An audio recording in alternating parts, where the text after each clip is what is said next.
എല്ലാ power vision പ്രേക്ഷകർക്കും വീണ്ടും വരുന്നവനായ യേശുക്രിസ്തുവിൻ്റെ നാമത്തിൽ സ്നേഹവന്ദനം ആശംസിക്കുന്നു.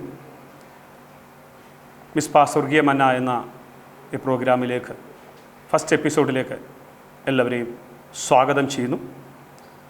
ഇന്ന് ദൈവം എനിക്ക് ചിന്തിക്കുവാനായിട്ട് തന്നിരിക്കുന്ന ദൂത് യോഹന്നാൻ്റെ സുവിശേഷം 16-ാം അധ്യായം 32-33 വാക്യങ്ങളാണ്. നിങ്ങൾ ഓരോരുത്തൻ താൻ്റെ സ്വന്തത്തിലേക്ക് ചിതറിപ്പോവുകയും എന്നെ ഏകനായി വിടുകയും ചെയ്യുന്ന നാഴിക വന്നുമിരിക്കുന്നു. പിതാവ് എന്നോടുകൂടെ ഉള്ളതുകൊണ്ട് ഞാൻ ഏകനല്ല താനും. നിങ്ങൾക്ക് എന്നിൽ സമാധാനം ഉണ്ടാകേണ്ടതിന് ഇത് നിങ്ങളോട് സംസാരിച്ചിരിക്കുന്നു. ലോകത്തിൽ നിങ്ങൾക്ക് കഷ്ടമുണ്ട്, എങ്കിൽ ധൈര്യപ്പെടുവീൻ, ഞാൻ ലോകത്തെ ജയിച്ചിരിക്കുന്നു. പലപ്പോഴും നമ്മുടെ ജീവിതത്തിൽ നമ്മൾ ഭാരപ്പെടുന്ന, ടെൻഷൻ അടിക്കുന്ന ഒരു വിഷയമാണ്, കർത്താവേ, നിൻ്റെ മക്കളായി പ്രാർത്ഥിക്കുന്നു, ദൈവസന്നിധി വരുന്നു, എന്നിട്ടും എന്താണ് എനിക്കിങ്ങനെ പ്രയാസങ്ങൾ വരുന്നത്, പ്രതികൂലങ്ങൾ വരുന്നത്, എനിക്കെന്താ മുന്നോട്ട് പോകാൻ പറ്റാത്തത് എന്നൊക്കെ നമ്മുടെ ജീവിതത്തിൽ ഒരു ഭാരമായി നമുക്ക് പലപ്പോഴും തോന്നാറുണ്ട്. എന്നാൽ ദൈവമക്കൾ മനസ്സിലാക്കണം, യേശു കർത്താവ് ഈ അധ്യായം തുടങ്ങുമ്പോൾ തന്നെ വളരെ വ്യക്തമായൊരു കാര്യം ഓർപ്പിച്ചു. നിങ്ങൾ ഇടറിപ്പോകാതിരിക്കാൻ ഞാനിത് നിങ്ങളോട് സംസാരിച്ചിരിക്കും. കാരണം ഇടറിപ്പോകാനുള്ള സാധ്യതകൾ ഉണ്ട്. ഒരു ദൈവവേദൻ്റെ ജീവിതത്തിൽ ഇടറിപ്പോകാനുള്ള സാധ്യതകൾ ഒത്തിരി ഉള്ളതുകൊണ്ട് ഇടറാതിരിക്കാൻ കർത്താവ് ആഗ്രഹിക്കുന്നു. അതിന് കർത്താവ് നമ്മളോട് പറഞ്ഞൊരു കാര്യമുണ്ട്. ഈ ലോകത്തിൽ ഇടറാതെ ജയിച്ചു പോകണമെങ്കിൽ ലോകത്തെ ജയിച്ചവനെ ആശ്രയിക്കുക. എന്നോട് ചേർന്ന് കർത്താവിനോട് നന്ദി പറയാമോ? ലോകത്തെ ജയിച്ചവനാണ് യേശുക്രിസ്തു. ഈ ലോകത്തിൽ നമ്മൾ അഭിമുഖീകരിക്കുന്ന സകലത്തെയും നമുക്ക് മുന്നേ കടന്നുപോയ ഒരു ദൈവം. കർത്താവ് നമ്മളോട് പറഞ്ഞു, ലോകത്തിൽ മക്കളെ കഷ്ടമുണ്ട്. കർത്താവിൻ്റെ യേശുക്രിസ്തുവിൻ്റെ ഭൂമിയിലെ ജനനം മുതൽ തൻ്റെ മരണം വരെ പിശാചിനെ കാൽവറിയിൽ തോൽപ്പിച്ച യേശുക്രിസ്തു, നമുക്ക് അജയം സമ്മാനിച്ച യേശുക്രിസ്തു നമ്മളോട് പറയുന്നു, കഷ്ടമുണ്ട്, പക്ഷേ ജയിച്ചവനെ പിടിക്കുക. ഏത് മേഖലയിലും നമുക്ക് ജയിക്കാൻ അല്ലെങ്കിൽ നമുക്ക് സാധ്യമല്ലാത്ത കാര്യങ്ങൾക്ക് നമ്മൾ പുറപ്പെടുമ്പോൾ അതിനെക്കുറിച്ച് ഗ്രാഹ്യമുള്ള ഒരാളെ നമ്മൾ ഡിപ്പെൻഡ് ചെയ്യാറുണ്ട്. അതുകൊണ്ട് ഈ ഭൂമിയിൽ ജയിക്കാൻ വേറെ ആരെയും ഡിപ്പെൻഡ് ചെയ്തിട്ട് കാര്യമില്ല. അനേകര് തോറ്റുപോയ ഒരു മണ്ഡലത്തിലാണ് നമ്മൾ ജീവിക്കുന്നത്. അലക്സാണ്ടർ ചക്രവർത്തി തൻ്റെ 33-ാമത്തെ വയസ്സിൽ ഈ ലോകത്തെ പിടിച്ച് ഒതുക്കിയിട്ട് താൻ പറഞ്ഞൊരു വാക്കുണ്ട്. മഹാസമുദ്രത്തെ നോക്കിയിട്ട് വിളിച്ചു പറഞ്ഞു, നീ ഒരു കരയായിരുന്നെങ്കിൽ നിന്നെ ഞാൻ വെട്ടിപ്പിടിച്ചേനെ. തൻ്റെ വിൽ പവർ കൊണ്ട്, തൻ്റെ കഴിവ് കൊണ്ട്, തൻ്റെ സൈന്യ ബഹുത്വം കൊണ്ട് പിടിച്ചടക്കിയ മനുഷ്യൻ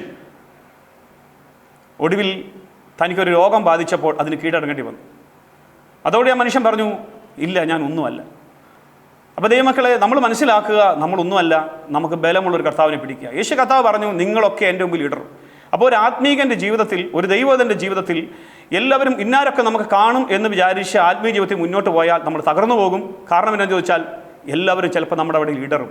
അത് സംഭവിക്കുന്നതെന്ന് ചോദിച്ചാൽ ദൈവത്തിന് നമ്മളെ ചില ആവശ്യങ്ങൾക്ക് ഒറ്റയ്ക്ക് വേണം.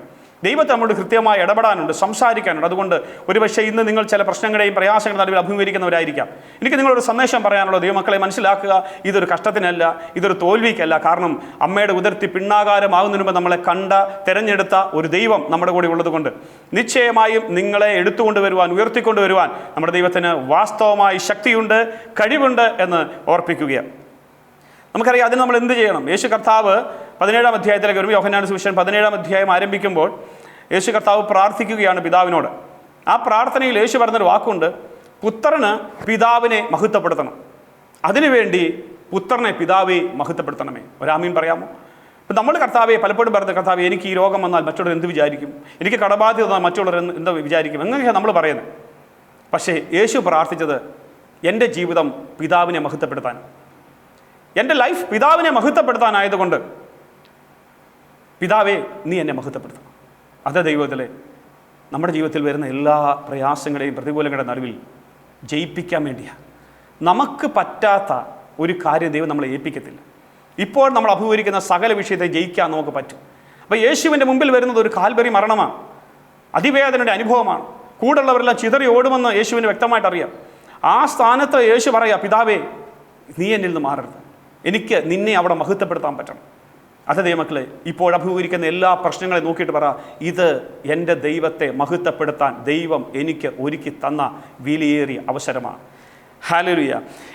നമ്മൾ മനസ്സിലാക്കണം, ലൂക്കോസിൻ്റെ സുവിശേഷം 3-ാം അധ്യായത്തിൻ്റെ 21 മുതലുള്ള വാക്യങ്ങൾ പഠിക്കുമ്പോൾ നമുക്ക് കാണാൻ പറ്റുന്ന, യേശു യോർദാൻ നദിയിലിറങ്ങി യോഹന്നാൻ്റെ കൈക്കീഴിൽ സ്നാനപ്പെടുമ്പോൾ സ്വർഗം വിളിച്ചു പറഞ്ഞു, ഇവൻ എൻ്റെ പ്രിയപുത്രൻ. ഒരു പക്ഷേ നിങ്ങൾ രക്ഷിക്കപ്പെട്ടപ്പോൾ, സ്നാനപ്പെട്ടപ്പോൾ ഒരു പുതിയ ബലവും ഒരു ശക്തിയും നമുക്ക് കിട്ടി. കാരണം എന്നാ, നമുക്കൊരു ദൈവമുണ്ട്, നമുക്കൊരു ജയമുണ്ട്, നമ്മളിനി തോക്കത്തില്ല, നമുക്കിനി ഒരു പ്രശ്നവും വരത്തില്ല, കാരണം നമ്മൾ ക്രിസ്തുവിലായി. എന്നാൽ 4-ാം അധ്യായം ആരംഭിക്കുമ്പോൾ പരിശുദ്ധാത്മാവ് ഇറങ്ങി വന്ന് സാക്ഷീകരിച്ച, ആത്മനിറവ് പ്രാപിച്ച യേശുവിനെ മരുഭൂമിയിലേക്കാണ് പറഞ്ഞു വിട്ടത്. ഓ ഹല്ലേലൂയ. പെട്ടെന്ന് നമ്മൾ നോക്കുമ്പോൾ ഒരു ദുഃഖത്തിൻ്റെ അനുഭവമല്ലേ, നേരെ മരുഭൂമിയിലേക്ക് യേശുവിനെ പറഞ്ഞു വിടുക. എന്നാൽ നമ്മൾ മനസ്സിലാക്കണം, പിതാവിനറിയാം ഒരു ഒരുക്കപ്പെട്ട മകനെ എങ്ങനെ എടുക്കാൻ പറ്റും. അപ്പം ദൈവത്തിൻ്റെ മനുഷ്യനായി നമ്മൾ മാറണമെങ്കിൽ യേശുക്രിസ്തു നമ്മുടെ മുന്നിൽ ഒരു നല്ല മാതൃക വെച്ചു. ദൈവമായ യേശുക്രിസ്തു മരുഭൂമിയിലേക്ക് കടന്നുപോയി. 40 ദിവസം കൂടെ ആരും ഇല്ലായിരുന്നു. ആരെയും കൊണ്ടല്ല തൻ്റെ ശുശ്രൂഷ തുടങ്ങിയത്, ആരെയും കൊണ്ടല്ല തൻ്റെ ആത്മീയജീവൻ തുടങ്ങിയത്, ആരെയും നോക്കിയിട്ടല്ല തൻ്റെ ആത്മീയജീവൻ തുടങ്ങിയത്. അതുകൊണ്ട് യേശു കർത്താവോട് പരാജയപ്പെട്ടില്ല. 40 ദിവസത്തെ പരീക്ഷണം കഴിഞ്ഞപ്പോൾ യേശുവിൻ്റെ വിജയം എവിടെ വന്നെന്ന് നമ്മൾ മനസ്സിലാക്കണം. 40 ദിവസത്തെ പരീക്ഷണങ്ങൾ കഴിഞ്ഞ് പുറത്തേക്ക് ഇറങ്ങിയ യേശുവിനോട് ആദ്യം സാത്താൻ പറയുന്നത്, കല്ല് അപ്പമാകുവാൻ പറ. യേശു പറഞ്ഞു, ഞാൻ അപ്പത്തിൻ്റെ മേളിൽ ആയി. ഒരു ആമീൻ പറഞ്ഞു. ഈ ലോകത്തിൻ്റെ അപ്പത്തിൻ്റെയും ഈ ലോകത്തിൻ്റെ പ്രശ്നങ്ങളുടെയും കീഴിലല്ല ദൈവത്തിലെ, അതിനെ ജയിക്കാനുള്ളൊരു അഭിഷേകം യേശുവിന് കൊടുത്തിട്ടാണ് മരുഭൂമിയിലേക്ക് അയച്ചതെങ്കിൽ, ഇന്ന് നിങ്ങൾ അഭിമുഖീകരിക്കുന്ന സകല മരുഭൂമിയുടെ പ്രശ്നങ്ങളെയും ജയിക്കാൻ നിങ്ങൾക്ക് പറ്റുമെന്ന് ദൈവത്തിന് ഉറപ്പുള്ളത് കൊണ്ട് തന്നെയാണ് ദൈവം നിങ്ങളെ എവിടേക്ക് അയച്ചത്. അതുകൊണ്ട് എന്നാണെന്നറിയാമോ, 3 ദിവസം തൻ്റെ കൂടെ ഇരിക്കുന്ന ജനത്തെ ആഹാരമില്ലാത്ത അവസ്ഥയിൽ നിൽക്കുമ്പോൾ, ശിഷ്യന്മാർ പതറി നിൽക്കുമ്പോൾ, എങ്ങനെ കാര്യങ്ങൾ നടക്കുന്നു ഭാരപ്പെടുമ്പോൾ യേശു പറഞ്ഞു, പന്തിക്കിരുന്നോളാൻ പറഞ്ഞു. യേശുവിനറിയാം മരുഭൂമിയിൽ എന്നെ പോഷിപ്പിച്ചൊരു ദൈവമുണ്ട്. അപ്പോൾ കൂടെ നിൽക്കുന്നവരെ, മുന്നോട്ട് കൊണ്ടുപോകുന്നവരെ ബലപ്പെടുത്തുവാൻ ചിലപ്പോൾ മരുഭൂമിയുടെ അനുഭവങ്ങൾ കൂടെ കടന്നുപോയിരിക്കും. യേശു തികഞ്ഞവനായി പുറത്തു വന്നു. ഇന്ന് പകൽക്കാലം ഈ രാത്രിയിൽ നിങ്ങൾ സന്ദേശം കേൾക്കുന്ന നിമിഷങ്ങളിൽ ദൈവമക്കൾ മനസ്സിലാക്കണം, നമ്മളെ കരുതുന്ന കാക്കുന്ന ഒരു ദൈവത്തിൻ്റെ കര നമ്മളോട് കൂടെയുണ്ട്. അതുകൊണ്ട് പരീക്ഷകളുടെയും പ്രയാസങ്ങളുടെയും നടുവിൽ നമ്മൾ തോറ്റുപോകുകയില്ല. ദൈവം എല്ലാ സമൃദ്ധിയുടെ നടുവിൽ ഏദൻ തോട്ടത്തിലാണ് ആദമിനെ ഹവ്വയെ സൃഷ്ടിച്ചത്. ആദമിനെ ഹവ്വയും സമൃദ്ധിയിലേക്ക് ഏദൻ തോട്ടത്തിലേക്ക് സൃഷ്ടിച്ചു. പക്ഷേ അവന് തോറ്റുപോയി. എന്നാൽ യേശു തോറ്റുപോയില്ല. കാരണം പ്രതിസന്ധികളുടെ നടുവിൽ യേശു തോറ്റുപോകത്തില്ല. യേശു വിളിച്ചു പറഞ്ഞു, ഞാൻ ദൈവത്തിൻ്റെ പുത്രനാണ്. കാൽവരി കൊലക്കളത്തിൽ താൻ കിടക്കുമ്പോഴും യേശുവിൻ്റെ ധൈര്യത്തോടെ പറയാൻ പറ്റും, ഞാൻ ദൈവത്തിൻ്റെ പുത്രൻ തന്നെ. കാരണം പ്രശ്നങ്ങളുടെ നടുവിൽ ഒരു പടിയൂടെ നമ്മളെ ദൈവസന്നിധിയിലേക്ക് ഉറപ്പിക്കുന്ന, ബലപ്പെടുന്ന ദൈവത്തിൻ്റെ കാര്യം. അതുകൊണ്ട് ലോകത്തിൽ ജയിക്കുവാൻ കൃപ തരുന്ന, ബലം തരുന്ന കർത്താവിനെ നമ്മൾ പൂർണ്ണമായിട്ട് ആശ്രയിക്കുമ്പോൾ അത് നമ്മുടെ ജീവിതത്തിൻ്റെ ഒരു വലിയ ബലമായി മാറുകയാണ്. അതുകൊണ്ട് നമ്മൾ പഠിക്കുമ്പോൾ ഗലാത്യ ലേഖനം 1-ാം അധ്യായത്തിൻ്റെ 15 മുതലുള്ള വാക്യങ്ങൾ വായിക്കുമ്പോൾ പൗലോസ് അപ്പോസ്തലനെ കുറിച്ച് നമുക്ക് കാണാൻ പറ്റും. ഇങ്ങനെ എഴുതിയിരിക്കുന്നു, എങ്കിലും എൻ്റെ ജനനം മുതൽ എന്നെ വേർതിരിച്ച് തൻ്റെ കൃപയാൽ വിളിച്ചിരിക്കുന്ന ദൈവം തൻ്റെ പുത്രനെക്കുറിച്ചുള്ള സുവിശേഷം ഞാൻ ജാതികളുടെ ഇടയിൽ അറിയിക്കേണ്ടതിന് അവനെ എന്നിൽ വെളിപ്പെടുത്തുവാൻ പ്രസാദിച്ചപ്പോൾ ഞാൻ മാംസരക്തങ്ങളോട് ആലോചന ചോദിക്കുകയോ എനിക്ക് മുമ്പേ അപ്പസ്വലന്മാരുടെ അടുക്കൽ യെരുശലേമിലേക്ക് പോവുകയോ ചെയ്യാതെ നേരെ അറബിയിലേക്ക് പോവുകയും ദമസ്കോസിലേക്ക് മടങ്ങിപ്പോരുകയും ചെയ്തു. ഒരാമീൻ പറയാമോ? ഹല്ലേലൂയ. ഇവിടെ നമ്മൾ കാണുന്നത് പൗലോസ് അപ്പോസ്തലൻ തൻ്റെ എല്ലാ സമൃദ്ധിയുടെയും ഉയർച്ചയുടെയും നന്മയുടെയും നടുവിൽ നിന്ന്, അനുഗ്രഹത്തിൻ്റെ നടുവിൽ നിന്ന്, സമൃദ്ധിയുടെ നടുവിൽ നിന്ന് ഈ കർത്താവിനെ വിളിച്ചിറങ്ങി തിരിച്ചവനാണ്. അങ്ങനെയെങ്കിൽ ഈ കർത്താവിനെ കണ്ട നിമിഷം മുതൽ താൻ അനുഗ്രഹങ്ങൾ അനുഭവിക്കണ്ടേ? പക്ഷേ ഓർക്കണം, തന്നെ നേരെ സൗദി അറേബ്യയുടെ പ്രദേശത്തേക്ക് ദൈവം വിട്ടു. തുടർന്ന് വായിക്കുമ്പോൾ കാണാൻ പറ്റും 3 വർഷക്കാലം താൻ അവിടെയായിരുന്നു. അവിടെയാണ് താൻ പഠിച്ചത്. തൻ്റെ കോഴ്സ് അവിടെയായിരുന്നു. കാരണം ദൈവത്തിന് ചിലത് പഠിപ്പിക്കാൻ തൻ്റെ ഭക്തനെ മാറ്റി നിർത്തി. അതിനു മുമ്പ് അപ്പസ്തലന്മാർ അവിടെ അടുക്കിലേക്ക് പോയില്ല. മാംസരക്തങ്ങളോട് ചോദിച്ചാൽ അവരൊരിക്കലും സമ്മതിക്കത്തില്ല. കാരണം ഈ ഒരു ശുശ്രൂഷ, ഈ ഒരു ദൈവത്തെ വിളിക്കുവാൻ ആരുടെയും അനുവാദത്തോടെ പറ്റത്തില്ല. ഇത് തികച്ചും വ്യക്തിപരമാണ്. ഇന്ന് ഈ ദൂതുകൾക്ക് ദൈവത്തിലെ കർത്താവ് നിന്നെ സ്നേഹിക്കും. അതിനുള്ള മരുഭൂമികളും പ്രയാസങ്ങളും ഒക്കെ ഉണ്ടാകും. പക്ഷേ ഓർത്തോണം, ദൈവം തള്ളിയിട്ടില്ല. ചിലപ്പോൾ നമ്മൾ വിചാരിക്കുന്നവരൊക്കെ ഒരു ആശ്വാസമൊക്കെ പറയാനോ സഹായിക്കാനോ ഒക്കെ വന്നില്ലായിരിക്കാം. സാരമില്ല. കാരണം ദൈവത്തിന് വലിയൊരു പദ്ധതിയുണ്ട്. ദൈവത്തിന് നിങ്ങളെക്കുറിച്ച് വലിയ പദ്ധതി ഉള്ളതുകൊണ്ടാണ് ദൈവം നമ്മളെ ഇവിടെ മാറ്റി നിർത്തിയിരിക്കുന്നത്. ദൈവം കൃത്യമായി നമ്മൾ ഇടപെടും. അതുകൊണ്ട് തികഞ്ഞവനായിട്ടാണ് പൗലോസ് തിരിച്ചു വന്നത്. ഇനിയിപ്പം പൗലോസിന് എന്തെല്ലാം തൻ്റെ ആത്മീക ശുശ്രൂഷയ്ക്ക് തടസ്സമായി നിൽക്കുന്ന എന്തിനേയും വലിച്ചെറിയാൻ, ചവർന്ന് വിളിക്കാനുള്ള ഒരു ലെവലിലേക്ക് വന്നു. കാരണം പൗലോസിന് മനസ്സിലായി, ക്രിസ്തു വന്ന തലയോളം എനിക്ക് വളരണം. അതിനാരെയും കൂട്ടുനോക്കിയില്ല. കൂടെ നിൽക്കുന്ന അപ്പോസ്തലന്മാർ സഹായിക്കുമോ, കൂടെ നിൽക്കുന്ന ജനം സപ്പോർട്ട് ചെയ്യുന്നുണ്ടോ, ഇതൊന്നും ഒരു വിഷയമല്ല. അപ്പോൾ സുവിശേഷം നമ്മളെ ജീവനെന്ന് നടത്താൻ ശക്തിയുള്ളതാണ്. അതുകൊണ്ട് ഇടറിപ്പോകാതെ മുന്നേറുക. ഒരു വാക്യോട് വായിക്കാം. ഹോശിയ പ്രവാചകന്റെ പുസ്തകം 2-ാം അധ്യായത്തിൻ്റെ 14 മുതലുള്ള വാക്യങ്ങളിൽ ഇങ്ങനെയാണ് എഴുതിയിരിക്കുന്നത്. അതുകൊണ്ട് ഞാൻ അവളെ വശീകരിച്ച് മരുഭൂമിയിൽ കൊണ്ടുചെന്ന് അവളോട് കൃത്യമായി സംസാരിക്കും. അപ്പോൾ ഞാൻ അവളെ വശീകരിച്ച് മരുഭൂമിയിൽ കൊണ്ടില്ല. അതിൻ്റെ മേളിലുള്ള ഭാഗം ഇസ്രായേൽ ജനത്തെക്കുറിച്ച് പറയുന്നതാണ്. ദൈവത്തെ വിട്ട് അന്യദൈവങ്ങളെ ആരാധിച്ച് വഷളായി പോകുന്ന ജനത്തെക്കുറിച്ച് പറയുകയാണ്. ഞാൻ അവളെ വശീകരിച്ച് മരുഭൂമി കൊണ്ടുപോകും. അപ്പോൾ ദൈവമക്കളെ, ഈ ലോക ജീവിതത്തിൽ നമ്മൾ ദൈവത്തിൻ്റെ മക്കളാണെന്ന് അറിയാമെങ്കിലും പലപ്പോഴും ലോകത്തെ സ്നേഹിച്ച് ലോകവുമായി ബന്ധപ്പെട്ടൊക്കെ നമ്മളിങ്ങനെ പോയിക്കൊണ്ടിരിക്കുകയാണ്. എന്നാൽ സ്വർഗം നമ്മളെ വിളിച്ചിട്ട് പറയുക, ഞാൻ നിന്നെ വശീകരിച്ചിരിക്കുക, പേഴ്സണൽ സംസാരിക്കാൻ. അതുകൊണ്ട് ഫോണിൽ കൂടെ സംസാരിക്കുവാനും, അതുകൊണ്ട് മറ്റുള്ളവരുടെ സഹായത്തിന് വേണ്ടി നോക്കി നിൽക്കുവാനും, ഡോക്ടറുടെ നിർദ്ദേശപ്രകാരം നോക്കി നിൽക്കുവാനും ശ്രമിക്കാതെ നമുക്ക് ദൈവശബ്ദത്തിന് വേണ്ടി കാത്തോർക്കാം, ദൈവശബ്ദത്തിന് വേണ്ടി കാത്തിരിക്കാം. നിങ്ങൾ മനസ്സിലാക്കണം, ശൗലെന്ന് പറയുന്ന വ്യക്തിയെ ദമസ്കോസിൻ്റെ പടിവാതിക്കൽ വെച്ച് ദൈവാത്മാവ് തൊട്ടു. തൻ്റെ 2 കണ്ണിൻ്റെ കാഴ്ച നഷ്ടപ്പെട്ടു. തനിക്കറിയാം, അനന്യാസ് എന്ന് പറയുന്ന ഒരു വ്യക്തിയെ വിട്ട് ദൈവം പ്രാർത്ഥിപ്പിക്കും, സഹായിക്കും. എന്നാൽ വ്യക്തിപരമായി പറഞ്ഞാൽ ഒരിക്കലും അനന്യാസ് തന്നെ സൗഖ്യമാക്കാൻ വരത്തില്ല, തനിക്ക് വേണ്ടി പ്രാർത്ഥിക്കാൻ വരത്തില്ലെന്നറിയാം.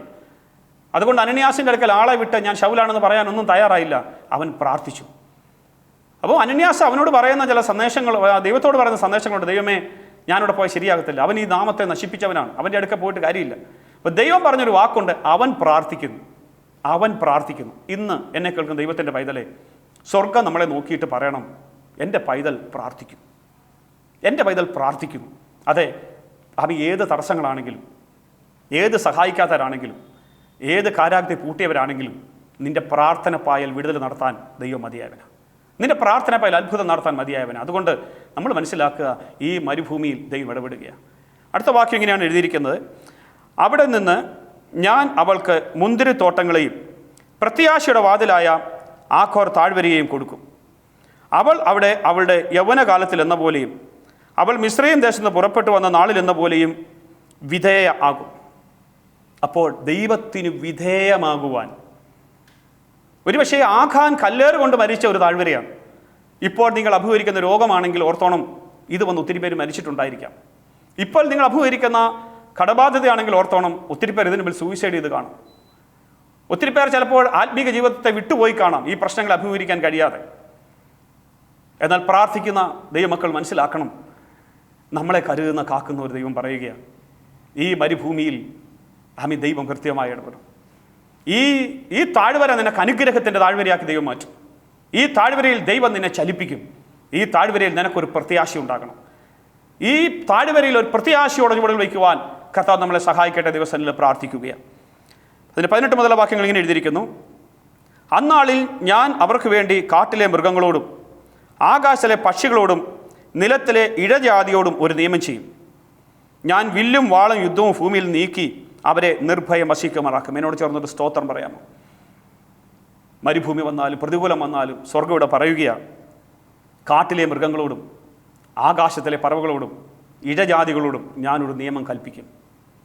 ഹല്ലേലൂയ. കടലിന് മണൽ കൊണ്ട് അതിര് വെച്ച കർത്താവ് ഇന്ന് നമുക്കൊരു സന്ദേശം തരികയാണ്. നിനക്ക് വേണ്ടി ഞാൻ ചിലത് കൽപ്പിക്കും, നിനക്ക് വേണ്ടി ചിലരോട് ഞാൻ കൽപ്പിക്കും. ഈ ആകാശമണ്ഡലത്തിലെ പോരാട്ടങ്ങളോട്, പ്രതികൂലങ്ങളോട്, പ്രതിസന്ധികളോട് ജയിക്കാനുള്ളൊരു അഭിഷേകം ദൈവം നമ്മുടെ മേൽ പകരുകയാണ്. ഇന്ന് എന്നെ കേൾക്കുന്ന ദൈവത്തിൻ്റെ പൈതലെ, എനിക്കും നിനക്കും വേണ്ടി ഇത്രമാത്രം കരുതുന്ന ഒരു ദൈവം വേറെയില്ല, ഇത്രമാത്രം സ്നേഹിക്കുന്ന ഒരു ദൈവം വേറെയില്ല. പ്രാർത്ഥന പായൽ അത്ഭുതങ്ങൾ ചെയ്യുന്നൊരു കർത്താവ്. അടുത്ത വാക്യം പറയുക, ഞാൻ നിന്നെ സദാകാലത്തേക്കും എനിക്ക് വിവാഹത്തിന് നിശ്ചയിക്കും. സദാകാലത്തേക്കും വിവാഹത്തിന് നിശ്ചയിക്കും. അപ്പോൾ ഈ മരുഭൂമി എന്തിനാണെന്നറിയാമോ? ഒരുപക്ഷേ കർത്താവിന് നമ്മളെ കിട്ടാതെ, കർത്താവിൻ്റെ മണവാട്ടിയായി കിട്ടാതെ ലോകത്തിൻ്റെ പലതിലേക്ക് നമ്മൾ ഓടിപ്പോയപ്പോൾ സ്വർഗം പറയും, എനിക്ക് നിന്നെ കൃത്യമായി സംസാരിക്കാൻ വേണം, എനിക്ക് നിന്നെ കൃത്യമായി ഇടപെടാൻ വേണം, എനിക്ക് നിന്നോട് പേഴ്സണലായി സംസാരിക്കാനുണ്ട് ദൈവത്തിലെ. അതുകൊണ്ട് കർത്താവ് പറയാ, എല്ലാവരും ചിതറി ഓടിയാലും പേടിക്കരുത്, പ്രതീക്ഷ ഉറക്കെ വന്നില്ലെങ്കിലും പേടിക്കരുത്, ഒറ്റപ്പെട്ടു പോയെന്ന് പേടിക്കരുത്. പ്രാർത്ഥിക്ക്. ഈ മരുഭൂമിയിൽ ഒരു ശബ്ദം നീ കേൾക്കും. കാരണം പഴയ നിയമത്തിൽ അഭിഷിക്തന്മാരിലൂടെ സംസാരിക്കാൻ ആഗ്രഹിക്കുന്ന ദൈവം പുതിയ നിയമത്തിൽ എല്ലാവരെയും രാജകീയ പുരോഹിത വർഗം, വിശുദ്ധ വംശം, സ്വന്തം ജനമായി കർത്താവ് കണ്ടുവച്ചിരിക്കുക. അതുകൊണ്ട് ഈ ലെവൽ തിരിച്ചറിയാതെ നമ്മൾ നഷ്ടപ്പെട്ടു പോകാതെ, കഷ്ടമുണ്ട് ഇല്ലെന്ന് പറഞ്ഞില്ല, അവിടെ കൊണ്ട് ഫുൾ സ്റ്റോപ്പ് അല്ല. കഷ്ടമുണ്ടെന്ന് പറഞ്ഞ് തീർത്തില്ല. ധൈര്യപ്പെടുകയും ഞാൻ ലോകത്തെ ജയിച്ചിരിക്കുന്നു. ഒരു അഭിഷിക്തൻ കാരാഗ്രഹത്തിൽ ബന്ധിക്കപ്പെട്ട് കിടക്കുമ്പോൾ, പത്രോസ് അപ്പോസ്തലൻ കാരാഗ്രഹത്തിൽ ബന്ധിക്കപ്പെട്ട് കിടക്കുമ്പോൾ സഭ ഒന്നിച്ച് പ്രാർത്ഥിക്കാനിരുന്നു. പ്രാർത്ഥിക്കുന്ന അതിലുള്ള ഒരു പെൺകുട്ടിക്ക് മാത്രം ഒരു തിരിച്ചറിവുണ്ട്, പത്രോസ് വരും. പലപ്പോഴും നമ്മുടെ പ്രാർത്ഥന നമ്മളോട് തന്നെ ചോദ്യം, എന്തെങ്കിലും പ്രതീക്ഷയുണ്ടോ ഈ പ്രാർത്ഥനയ്ക്ക്? ദൈവം പ്രവർത്തിക്കുന്നൊരു വിശ്വാസം നമുക്കുണ്ടോ? പലപ്പോഴും നമ്മൾ പ്രാർത്ഥിക്കുന്നവരാണ്, പക്ഷെ എത്രമാത്രം വിശ്വാസത്തോട് പ്രാർത്ഥിക്കുന്നു? പത്രോസിൻ്റെ കാലൊച്ച അവൾ തിരിച്ചറിഞ്ഞു. കാരണം പ്രാർത്ഥനയിൽ അവളൊരു കാലൊച്ച ശ്രദ്ധിക്കുന്നുണ്ട്. പത്രോസിൻ്റെ ശബ്ദം അവൾ തിരിച്ചറിഞ്ഞു. പത്രോസിൻ്റെ ശബ്ദം അവൾ ശ്രദ്ധിക്കുന്നുണ്ട്. പത്രോസിൻ്റെ കൊട്ട് അവൾ തിരിച്ചറിഞ്ഞു. വാതിൽക്കൽ തട്ടുന്ന അവൾ തിരിച്ചറിഞ്ഞു. അപ്പോൾ ഈ ശബ്ദം കേട്ടപ്പോൾ അവൾ ഓടി മറ്റുള്ളവരോട് പറയുകയാണ്, വാതിൽക്കൽ പത്രോസ് അപ്പോസ്തലൻ എത്തി. ഹല്ലേലൂയ. പ്രശ്നത്തിൻ്റെ വിടുതൽ വാതിൽക്കലുണ്ട്, പക്ഷെ ഡിക്ലെയർ ചെയ്യാൻ നമുക്ക് മനസ്സില്ല. അതൊന്ന് ഉറക്കെ പറയാൻ നമുക്ക് ധൈര്യമില്ല. നടക്കുമോ എന്ന് നമുക്കൊരു ഭാരം, ശരിയാകുമോ എന്നൊരു ഭാരമില്ലേ? നമ്മൾ ഇതുവരെ ചുമന്ന് നടത്തിയൊരു ദൈവം, ഈ ലോകത്തിലെ സകലത്തെയും കാൽ കീഴിൽ അമർത്തുവാൻ കഴിയുന്ന ഒരു ദൈവം, സകലത്തെ തൻ്റെ വാക്കിനാൽ ഉളവാക്കിയൊരു ദൈവം, ആ ദൈവമല്ലേ നമ്മുടെ വാഴ്ത്തപ്പെട്ട കർത്താവ്? ആ ദൈവത്തെ ആരാധിക്കുവാനല്ലേ നമ്മൾ ഇറങ്ങിത്തിരിച്ചിരിക്കുന്നത്? ആ ദൈവത്തെ സ്തുതിക്കാനല്ലേ നമ്മൾ ഇറങ്ങിത്തിരിച്ചിരിക്കുന്നത്? ദൈവത്തിൽ നിന്നിലൂടെ അനേകരെ ക്രിസ്തുവിലേക്ക് കൊണ്ടുവരണം. സുഖങ്ങളുടെ നടുവിലല്ല, ഞാൻ പറഞ്ഞല്ലോ, സുഖങ്ങളുടെ നടുവിൽ നിന്നവരൊക്കെ തോറ്റുപോയി. സുഖങ്ങളുടെ നടുവിലൂടെയുള്ള യാത്രയല്ല ആത്മീക യാത്ര. എന്നാൽ പ്രതിസന്ധികളുടെ നടുവിൽ നമ്മൾ തമ്പുരാനെ മുറുകെ പിടിക്കും. ആ യാത്രയിൽ നമ്മൾ ജയിക്കും. ആ പെൺകുട്ടി പറയുമ്പോൾ കൂടെ നല്ലവർ ആരും വിശ്വസിക്കുന്നില്ല. അവർ പറയും അത് അങ്ങനെയല്ല, സംഭവിക്കത്തില്ല, പത്രോസ് വന്നിട്ടില്ല. പക്ഷെ അവൾ പറഞ്ഞു വന്നിട്ടുണ്ട്. അവർ വാതിൽ തുറക്കുമ്പോൾ പത്രോസിനെ കണ്ട് അവർ അത്ഭുതപ്പെട്ടു. അത് ദൈവത്തിലെ ഞാനൊന്നും കൂടെ പറയുകയാണ്, ഒറ്റപ്പെട്ട അനുഭവമോ തള്ളപ്പെട്ട അനുഭവമോ ഒക്കെ ഉണ്ടെങ്കിലും ദൈവത്തെ മുറുകെ പിടിച്ച് നിൽക്കുന്ന എനിക്ക് നിങ്ങൾക്ക് ഒരു സന്ദേശമുണ്ട്. വാതിൽക്കൽ മുട്ടുന്ന ഒരു ശബ്ദം, ജീവിതത്തിൻ്റെ മുമ്പിൽ മുട്ടുന്ന ഒരു ശബ്ദം. ഇതേ നിങ്ങൾക്ക് ഇപ്പോൾ അഭിമുഖീകരിക്കുന്ന എല്ലാ പ്രശ്നങ്ങളുടെയും നടുവിൽ നിങ്ങളെ തൊട്ട് ഉണർത്തുന്ന ഒരു ശബ്ദം നിങ്ങളുടെ അടുക്ക നിൽക്കുകയാണ്. നിങ്ങളെ തൊട്ട് ദൈവം അത്ഭുതം പ്രവർത്തിക്കാൻ ആഗ്രഹിക്കുക, പേഴ്സണലി ദൈവം ഇടപെടാൻ ആഗ്രഹിക്കുക. അതായത് നിങ്ങൾ അനുഭവിക്കുന്ന വിഷയത്തെ ദൈവത്തോട് പേഴ്സണലായിട്ടെന്ന് പറഞ്ഞ് ഇപ്പോൾ ആ വിഷയത്തിന്മേൽ ഒരു വലിയ വിടുതൽ കർത്താവ് സംഭവിപ്പിക്കുക. കാരണം ഈ ദൂത് നിങ്ങൾ കേൾക്കുമ്പോൾ ഇത് മനുഷ്യൻ്റെ കഴിവല്ല, ദൈവവചനത്തിൻ്റെ ശക്തിയാണ്. പാറയെ പിളർക്കുന്ന ചുറ്റിക ദൈവത്തിൻ്റെ വചനത്തിന്, ഹൃദയത്തിലെ ഭാരങ്ങളെ അറിയുന്ന ദൈവത്തിൻ്റെ വചനത്തിന്, ഹൃദയത്തിൽ ആരായുവാൻ കഴിയുന്ന ദൈവത്തിൻ്റെ വചനത്തിന് നമ്മളെ മാറ്റിമറിക്കാൻ കഴിയും. ഇപ്പോൾ ഹൃദയത്തിൽ ഒന്ന് ഏറ്റെടുത്തുകൊണ്ടൊന്ന് പ്രാർത്ഥിച്ച്, കഥാവെ ഞാൻ അത്ഭുതങ്ങളെ കാണുകയാണ്, കഥാവെ ഞാൻ അതിശയങ്ങളെ കാണുകയാണ്, കഥാവെ ഞാൻ ദൈവത്തിൻ്റെ സ്നേഹം കാണുകയാണ്, ഞാൻ കർത്താവിൻ്റെ നീതി കാണുകയാണ്. നിശ്ചയമായി നമുക്ക് വേണ്ടി വലിയവ ചെയ്യുന്ന ഒരു കർത്താവ് വെളിപ്പെടുകയാണ്. ഞാൻ കാണുന്നു, ഒരു ദൈവപ്രവൃത്തി നിങ്ങളിൽ കാണുന്നു. ഇല്ലായ്മയുടെ നടുവിൽ നിൽക്കുന്ന ദൈവത്തിൻ്റെ പൈതല് ഒരു ദൈവപ്രവൃത്തി നിങ്ങൾ കാണുന്നു. 5 മീനുണ്ടോ തമ്പുരാൻ്റെ കയ്യിലേക്ക് വെച്ച് കൊടുക്കുക. ഏതില്ലായ്മയും കർത്താവിൻ്റെ കരങ്ങളിലേക്ക് വെച്ച് കൊടുക്കുക. എന്നും ഉടനായിട്ടിരിക്കാനല്ല, എന്നും ഇങ്ങനെ തളർന്നിരിക്കാനല്ല, നിനക്ക് വേണ്ടി ഒരു വിടുതൽ വരുന്നുണ്ട്.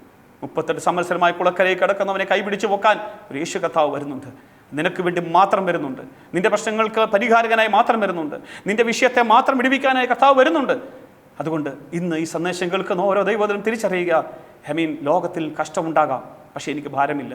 ഞാനിതിൻ്റെ മീതെ നടക്കും, ഞാനിതിനെ ജയിക്കും, ഞാനിതിൻ്റെ അപ്പുറത്ത് വരും. കാരണം എന്നെ സ്നേഹിക്കുന്ന, എന്നെ പരിപാലിക്കുന്ന, എന്നെ കരുതുന്ന ഒരു നല്ല ദൈവം ഇന്ന് എൻ്റെ കൂടെയുണ്ട്. കർത്താവ് അത്ഭുതങ്ങളിലൂടെ നടത്തട്ടെ, കർത്താവ് അതിശയങ്ങൾ നടത്തട്ടെ. അനേക ഭക്തന്മാർ വീണുപോയ പോർക്കളമാകട്ടോ, അനേക വിശ്വാസവീരന്മാർ വീണുപോയ പോർക്കളമാണ്. അതുകൊണ്ട് വിശ്വാസ നായകനും പൂർത്തിവരുന്ന യേശുവിന് മുമ്പിൽ ഇറങ്ങി വന്ന് വെളിപ്പെട്ട ശലോമോൻ ജീവോത്സവത്തിൽ പേരില്ല, അല്ലെങ്കിൽ എബ്രായ ലേഖനത്തിൽ പേരില്ല. ശിംശോൻ ദൈവത്തിൻ്റെ സന്നിധിയിൽ നിന്നു പേരില്ല, അവിടെ ദൈവം വിടുവിച്ചു കൊടുത്തു. അപ്പോൾ നമ്മൾ മനസ്സിലാക്കണം, യേശു കർത്താവ് എന്തുകൊണ്ടാണ് ജയിച്ചത്, തൻ്റെ മുമ്പിലെ പ്രതിസന്ധികളെ യേശു എങ്ങനെയാണ് ജയിച്ചത്. കാര്യം മരുഭൂമിയിൽ വെച്ച് കർത്താവ് 3 മെയിൻ പരീക്ഷണങ്ങളിൽ ജീവിതത്തിൽ സംഭവിക്കാനിടയായി. ഒന്നാമത് നമ്മൾ കണ്ടു, കല്ല് അപ്പമാകുവാനായിട്ട് യേശുവിനോട് സാത്താൻ പറയുന്നു. അപ്പോൾ യേശുവിന് മനസ്സിലായി പണത്തിന് മീതെ നടത്തുന്ന ഒരു ദൈവം. എത്ര പ്രാവശ്യം പേഴ്സണലി നമുക്ക് പറയാനുണ്ട്, എനിക്ക് പറയാനുണ്ട്. നമ്മൾ മരുഭൂമിയുടെ അനുഭവത്തിൽ നിന്ന് പ്രാർത്ഥിച്ചപ്പോഴൊക്കെ ദൈവം അത്ഭുതത്തിൻ്റെ വഴികൾ നമ്മുടെ ജീവിതത്തിൽ തുറന്നില്ലേ? രണ്ടാമത് മനുഷ്യനെ വീഴിക്കുന്ന മരുഭൂമിയുടെ അനുഭവത്തിൽ ഈ ലോകത്ത് ജീവിക്കുന്ന മറ്റൊരു ഘടകമാണ് അധികാരം, സ്ഥാനം. യേശുവോട് പറയാം, നീ എന്നെ ഒന്ന് വീണ് നമസ്കരിച്ചാൽ ഈ അധികാരമെല്ലാം ഞാൻ നിനക്ക് തരാം. യേശു പറഞ്ഞു, നിന്നെ വീണ് നമസ്കരിക്കുന്ന ഒരു പ്രശ്നം ഉദിക്കുന്നില്ല. കാരണം നമസ്കരിക്കേണ്ടത് ആരെയാണെന്ന് എനിക്കറിയാം. അപ്പം നമ്മൾ ഈ ഭൂമിയിൽ ജീവിക്കുന്നവരാണ്. പക്ഷെ ഒരു കാര്യം ഓർത്തോണം, നമ്മുടെ പൗരത്വം സ്വർഗത്തിലാണ്. ഈ ഭൂമിയിൽ ജീവിക്കുന്ന നമ്മുടെ പൗരത്വം സ്വർഗത്തിലാണ്. സ്വർഗത്തിലെ സകല ആത്മീക അനുഗ്രഹങ്ങളും തന്ന ദൈവം നമ്മളിവിടെ ആക്കി വെച്ചിരിക്കുന്നത്. അതുകൊണ്ട് ഒരു കാരണവശാലും ജീവിതത്തിൻ്റെ മണ്ഡലത്തിൽ ഞാൻ നിങ്ങളും തോറ്റുപോകത്തില്ല. നമ്മൾ ആത്മാവിൽ ഇവിടെ ജയിക്കുക തന്നെ ചെയ്യും. അതുകൊണ്ട് രോഗവിവരമാകട്ടെ, സാമ്പത്തിക വിഷയമാകട്ടെ, ഒറ്റപ്പെടുന്ന വിഷയമാകട്ടെ, ആരെല്ലാം തകർക്കുന്ന വിഷയമാകട്ടെ, ഇതിനകത്തൊക്കെ ഒരു ജയം തരാ ദൈവം മതിയായവനാണ്. ഈ മരുഭൂമിയിൽ തളർന്നു പോകാതെ നടത്തുവാൻ നമ്മൾ മനസ്സിലാക്കണം. നമ്മൾ ഒരു യാത്ര മരുഭൂമിയിലൂടെയാണെങ്കിൽ നമുക്ക് മരുഭൂമിയിലൂടെയുള്ള യാത്രയ്ക്ക് കുതിരപ്പുറത്ത് യാത്ര ചെയ്യുന്നതാണ് നമുക്ക് നല്ല ഇഷ്ടം. ആനപ്പുറത്ത് യാത്ര ചെയ്യുന്ന അതൊരു മുട്ട മോശമല്ല. പക്ഷെ ഒട്ടകത്തിൻ്റെ പുറത്തുള്ള യാത്ര അത്ര സുഖമല്ല. പക്ഷെ മരുഭൂ യാത്രയിൽ ഒട്ടകത്തിൻ്റെ പുറത്ത് തന്നെയാണ് യാത്രയുടെ വിജയം. അതുകൊണ്ട് നമ്മൾ മനസ്സിലാക്കണം, ആത്മീക ജീവിതത്തിൽ നമുക്കിവിടെ ആത്മീക വിജയം കൊയ്യണമെങ്കിൽ, ആത്മീക മക്കളായി ഈ ഭൂമിയിൽ നിന്ന് അവസാനിച്ച് മാറ്റപ്പെടണമെങ്കിൽ, കർത്താവ് നമ്മളെ ആക്കി വെച്ച പുതിയ നിയമത്തിൻ്റെ സഭയുടെ ഭാഗമായി വേർപെട്ട് ദൈവത്തെ സ്തുതിക്കുന്ന ഒരു ദൈവോദലായി സകലത്തിലും ദൈവത്തിൻ്റെ ശബ്ദം കേട്ടുകൊണ്ട് ദാവീദ് പറഞ്ഞൊരു വാക്കുണ്ട്, ഞാൻ അവൻ്റെ ചുവടുകളിൽ തന്നെ നടന്നു, അതുകൊണ്ട് എൻ്റെ കാലിടറിയില്ല. അപ്പോൾ ജീവിതത്തിൻ്റെ ഏതെല്ലാം വിഷയങ്ങൾ വന്നാലും, ഏതെല്ലാം പ്രയാസങ്ങൾ വന്നാലും നമ്മൾ മനസ്സിലാക്കണം, നമ്മൾ ശ്രദ്ധിക്കണം, ഞാൻ ദൈവത്തോടു കൂടെയാണോ, ഞാൻ ദൈവത്തിൻ്റെ ചുവടുകളിൽ തന്നെയാണോ കാലുകൾ വെച്ച് നടക്കുന്നത്? നമ്മളോട് തന്നെ ചോദിക്കുക. നമ്മൾ ദൈവത്തിൻ്റെ ചുവടുകളിൽ നടക്കണമെങ്കിൽ അതിനൊറ്റ മാർഗ്ഗമേ ഉള്ളൂ. ഈ ബൈബിളാണ് നമ്മുടെ ബലം. ഒരു മനുഷ്യൻ്റെ ജനനം മുതൽ അവൻ്റെ മരണം വരെയുള്ള കാര്യങ്ങൾ രേഖപ്പെടുത്തിയിരിക്കുന്ന പുസ്തകം. ഈ പുസ്തകം പലപ്പോഴും നമ്മൾ ദൈവത്തിൻ്റെ പുസ്തകം എന്ന് പറയാറുണ്ട്. ദൈവത്തിൻ്റെ പുസ്തകമല്ല ദൈവമക്കളെ, ഇത് ഓരോരുത്തരുടെ കയ്യിൽ തന്നിരിക്കുന്ന അവരവരുടെ പുസ്തകമാണ്. എൻ്റെ കയ്യിലിരിക്കുന്ന എൻ്റെ പുസ്തകമാണ്, എനിക്കുള്ള എന്നെ ഗൈഡ് ചെയ്യുന്ന പുസ്തകമാണ്, എന്നെ എൻ്റെ പ്രിയൻ്റെ അടുക്കൽ വരെ എത്തിക്കുവാൻ ശക്തിയുള്ള പുസ്തകമാണ്. യൂദായുടെ ലേഖനം പഠിക്കുമ്പോൾ 24-ാം വാക്യത്തിൽ യൂദാ പ്രാർത്ഥിക്കുകയാണ്, വീഴാതെ വണ്ണം ഞങ്ങളെ സൂക്ഷിച്ച് തൻ്റെ മഹിമാ സന്നിധിയിൽ കളങ്കമില്ലാത്തവരായി ആനന്ദത്തോടെ നിർത്തുവാൻ ശക്തിയുള്ളവന്. ആ കർത്താവിനെ മഹത്വപ്പെടുത്തുവാനും തയ്യാറായി. കാരണം അതുകൊണ്ട് ഈ മരുഭൂ യാത്രയിൽ നമ്മളാരും പട്ടുപോകത്തില്ല, നിത്യം നഷ്ടപ്പെട്ടു പോകത്തില്ല, നശിച്ചു പോകത്തില്ല. പ്രിയനെ മുറുകെ പിടിച്ചുകൊണ്ട് ഈ ആത്മീക യാത്രയിൽ ഒരു വലിയ വിജയം ദൈവം നമ്മുടെ മുമ്പിൽ വെച്ചിരിക്കുകയാണ്. അതുകൊണ്ട് ഞാൻ വിശ്വസിക്കുന്നു, നിങ്ങളെ സഹായിക്കാൻ ഒരു ദൈവമുണ്ട്, നിങ്ങളെ വിടുവിക്കാനൊരു ദൈവമുണ്ട്. ലോകത്തിലെ കഷ്ടങ്ങളുണ്ടെന്ന് കർത്താവ് പറഞ്ഞല്ലോ, അവിടെ കൊണ്ട് ഫുൾ സ്റ്റോപ്പ് ഇട്ടില്ല. ലോകത്തിലെ കഷ്ടങ്ങൾ ഫുൾ സ്റ്റോപ്പ് ഇട്ടില്ല. അപ്പസ്തോലന്മാരുടെ പ്രവർത്തികളുടെ പുസ്തകം ആമീൻ പറഞ്ഞ് അവസാനിപ്പിച്ച ഒരു പുസ്തകമല്ല. യേശു തൻ്റെ ശുശ്രൂഷ അവസാനിപ്പിച്ചപ്പോൾ അപ്പസ്തോലന്മാരെ ശുശ്രൂഷ ഏൽപ്പിച്ചു. പൗലോസ് തൻ്റെ ശുശ്രൂഷ അവസാനിക്കുമ്പോൾ പൗലോസ് വ്യക്തമായി തിമോഥെയോസിനെ പറയാം, മക്കളെ, എൻ്റെ കർട്ടൻ ഇവിടെ വീഴുകയാണ്, എൻ്റെ ശുശ്രൂഷയുടെ അവസാനിക്കുകയാണ്, ഞാൻ പാനീയാഗമാകാൻ പോകുകയാണ്. പക്ഷേ നീ സഭയെ ഉറപ്പിച്ചോണം, നീ അഭിഷിക്തന്മാരെ ഉറപ്പിച്ചോണം, ഇനിയും വലിയ ശുശ്രൂഷയ്ക്ക് വേണ്ടി നീ ചുവടുകൾ വെച്ചോണം, അനേക ആത്മാക്കളെ നേടിക്കണം. ദൈവമക്കളെ, ഈ ശുശ്രൂഷ ആർക്കും നശിപ്പിക്കാൻ കഴിയുന്നതല്ല. യേശു കർത്താവ് ഞാൻ എൻ്റെ സഭയെ പണിയും. ഇത് വളരുന്ന കർത്താവിൻ്റെ വേലയാണ്, ഇത് വളരുന്ന കർത്താവിൻ്റെ സഭയാണ്. അതുകൊണ്ട് ഈ മരുഭൂ യാത്രയിൽ എനിക്ക് നിങ്ങൾക്കും ദൈവം വാഗ്ദത്തം തന്നിരിക്കുന്ന ആ വലിയ ബ്ലെസ്സിങ്ങിലേക്ക് നമ്മൾ കുതിച്ചു കയറിക്കൊണ്ടിരിക്കുകയാണ്. കർത്താവ് നമ്മളെ അനുഗ്രഹിക്കട്ടെ, ഈ ദൂതകളാൽ ദൈവം നിങ്ങളെ സഹായിക്കട്ടെ എന്ന് പ്രാർത്ഥിച്ചുകൊണ്ട് നമുക്കൊന്നിച്ച് പ്രാർത്ഥിക്കാം. ഞങ്ങൾക്ക് വേണ്ടി പ്രാർത്ഥിക്കുക. കർത്താവ് വലിയ ചെയ്യും. കർത്താവേ, ഞങ്ങൾ യൂദായോട് ചേർന്നൊന്നുകൂടെ പ്രാർത്ഥിക്കുന്നു. വീഴാതെ വണ്ണം ഞങ്ങളെ സൂക്ഷിച്ച് തൻ്റെ മഹിമാസന്നിധിയിൽ കളങ്കമില്ലാതെ ആനന്ദത്തോടെ നിർത്തുവാൻ ശക്തിയുള്ള ഞങ്ങളുടെ കർത്താവായ യേശു ക്രിസ്തുവിൻ്റെ ദൈവവും മഹത്വമുള്ള പിതാവുമായെങ്കിൽ കർത്താവേ, ഞങ്ങൾ നിന്റെ മക്കളെ ഏൽപ്പിക്കുകയാണ്. യേശു ക്രിസ്തുവിൻ്റെ നാമത്തിൽ ഒരു സ്വർഗത്തിൽ ഒരപ്പൻ്റെ മക്കളായി തീരുവാൻ ഞങ്ങളെ നീ അനുഗ്രഹിച്ചിരിക്കുക. സ്തോത്രം. നിന്റെ മക്കൾക്ക് ഇതൂത് വലിയ ചലനമാകട്ടെ. ഈ 5 2 മീനും അവരുടെ ജീവിതത്തിൽ ക്രിയ ചെയ്തുകൊണ്ടിരിക്കട്ടെ. ഞാൻ പ്രാർത്ഥിച്ച് ബ്ലസ് ചെയ്യുന്നു യേശു ക്രിസ്തുവിൻ്റെ വിലയേറിയ നാമത്തിൽ തന്നെ. ആമീൻ. സ്തോത്രം. കർത്താവ് എല്ലാവരെയും ധാരാളമായിട്ട് അനുഗ്രഹിക്കട്ടെ. ഈ വചനങ്ങളാൽ ദൈവം നിങ്ങളെ നിറയ്ക്കട്ടെ എന്ന് പ്രാർത്ഥിക്കുന്നു.